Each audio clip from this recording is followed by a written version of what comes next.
In Volume 14 of Railfanning with the Bednars, we pick up where we left off in Volume 11, with the beginning of the videotape portion of the Bednar collection, from mid-1986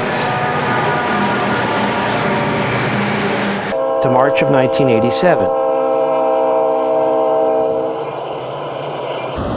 During this time, Conrail began removing the Lehigh Valley mainline from Hokendauqua to the Lehigh Gap area, as it needed major rehabilitation and the rail would be welded and used elsewhere.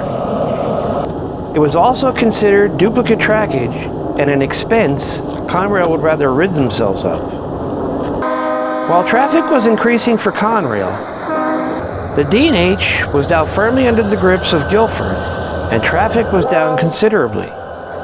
The combined D&H trains were running once a day to every other day, and bankruptcy was just around the corner.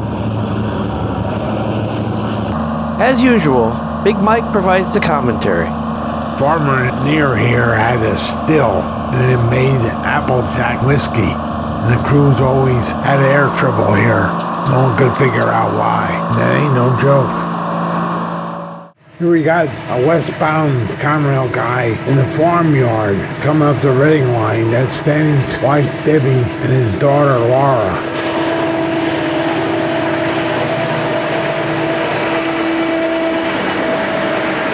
Here we go again at Emmaus Junction, westbound.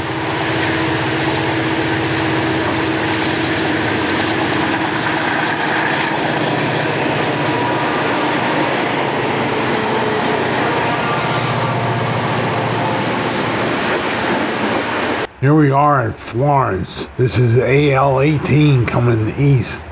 Billy Bernhouse was the engineer.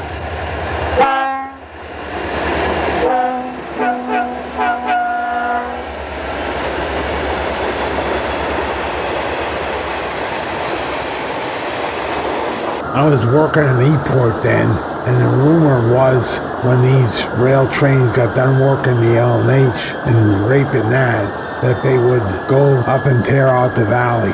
I said they can't do that. They'll never get away with it. Dun dun dun. The rumors were true about ripping up the valley. Here they are, stopped at our place in Hokendauqua. A sad day. Dad went along. That's coming up with Billy Zazdowski up through Copley.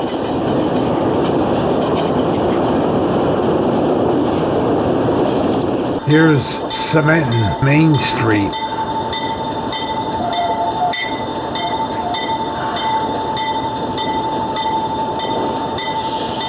XR3 Joseph to engine 8145 or 8154 on the rail train, over. Here they are coming up through Laurie's.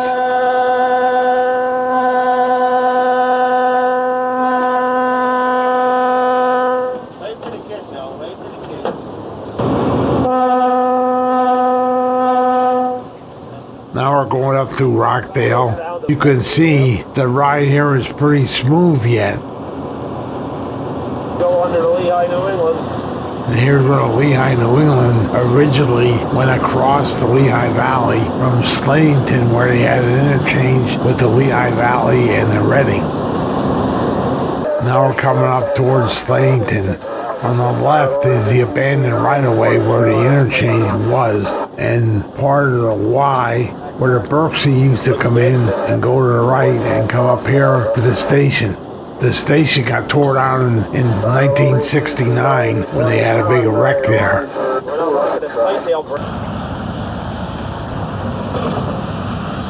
There's Executive Belay, his sport coat. Making the cut was Eddie Stofa.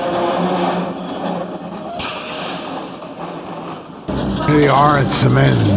Joe Wallakevich and Terry Smith is the brakeman.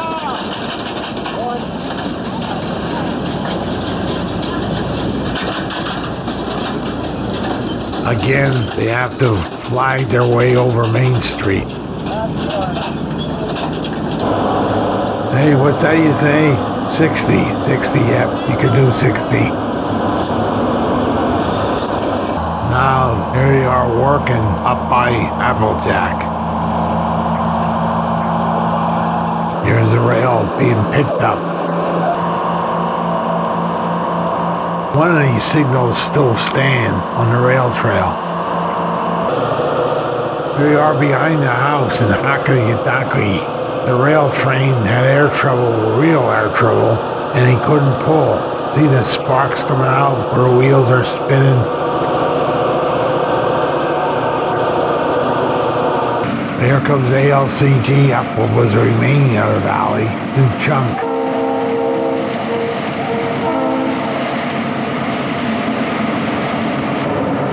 Here comes the ALCG just west of Bridgeport, coming into Whitehaven.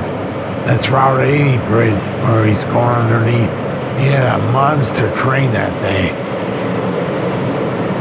This was March 23rd, 87. That was down with Eddie Minkin's Steel Tower. Here comes a D&H man west at Trikler.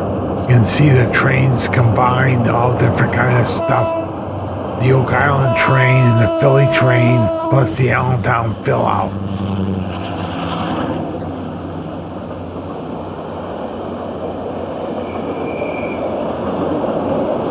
We got an eastbound off the Reading line. We're standing on the old heavy side receiving where 5 and a hump and like a 5 used to be. Notice I said used to be. We thought they were big trains then with their 120 cars. Now they have 180 to 200. It's a joke.